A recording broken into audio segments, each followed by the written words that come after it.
বর্ণবাবু balloon পেলে সুন্দর balloon দিয়ে খেলে, ফাটায় না। হ্যালো সবাইকে, কেমন আছেন? আশা করি সবাই খুব ভালো আছেন। এই যে আমি মোটামুটি আছি। তো এই যে সকাল সকাল আমার রান্নাঘর থেকে ব্লগটা স্টার্ট করলাম। তো এই যে গ্যাস নেই, তো কী করব, গোলা রুটি বানাচ্ছি। আর এদিকে খুবই ঝকঝকে একটা পরিষ্কার রোদ বের হয়েছে। আর এই যে আমি গোলা রুটি বানিয়ে নিচ্ছি। আর এখানে হলো রান্নাঘরে আমার এই যে নতুন লুক, একটা টুল বানিয়ে নিয়েছি। সেই টুলের উপরে রাইস কুকার আর কারেন্টের চুলাটা রেখেছি, আর টুলের নিচে হলো হাঁড়ি পাতিল রাখছি কিছু।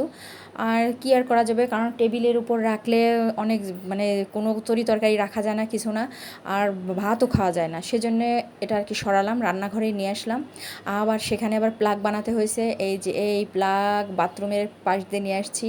ওইখানের সুইচ ছিল, ওখান থেকে আর কি নিয়ে আসছি। রান্নাঘরে তো কোনো সুইচ নেই আমাদের রান্নাঘরে একটা সুইচ থাকলে ভালো হতো, তো নেই। তো কী করবো, ওই বাথরুমের ওখান থেকে এই লাইন এনে তারপরে এই যে এই টুলের নিচে রাখছি, তো সেইভাবে আর কি জ্বালাচ্ছি। কিন্তু এখানে রাখা আমার পক্ষে রিস্ক, কারণ বর্ণবাবু এসে দেখা যায় ধরে, মানে খুবই আমার সাবধানে থাকতে হয় এখন, এই আর কি।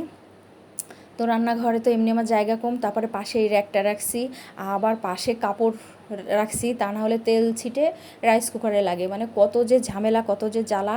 আর এই যে বললাম, বর্ণবাবু একটা বেলুন পেলে, বেলুনটা নিয়ে সুন্দর খেলে, ফাটায় না। এটা স্কুলের জন্মদিন হয়েছিল, তখন বেলুন দিয়েছিল। বেলুন এমনি চুপসে যাবে, কিন্তু ও ফাটাবে না, ওর কাছ থেকে ফাটবে না। তো স্কুলে এসে, তো আমরা আবার সকাল সকাল স্কুলে চলে আসলাম। এই যে স্কুলে এসেও সবার সাথে খেলছে, ও খেলে না, সবাই খেলে, আর ও হলো ওর মতো দাঁড়িয়ে থেকে লাফালাফি করে, এইরকমই করে, দুষ্টামি করে। আর তারপরে বাসায় এসে অর্ধেক রান্না করে গেছি। আবার এসে এখানে আমি পটলের তরকারি খেতে ভালো লাগে না, তো কী আর করবো, পটল আর পেঁয়াজ একসাথে ভাজি করছি, তাই এটা খেতে ভালোই লাগছিল।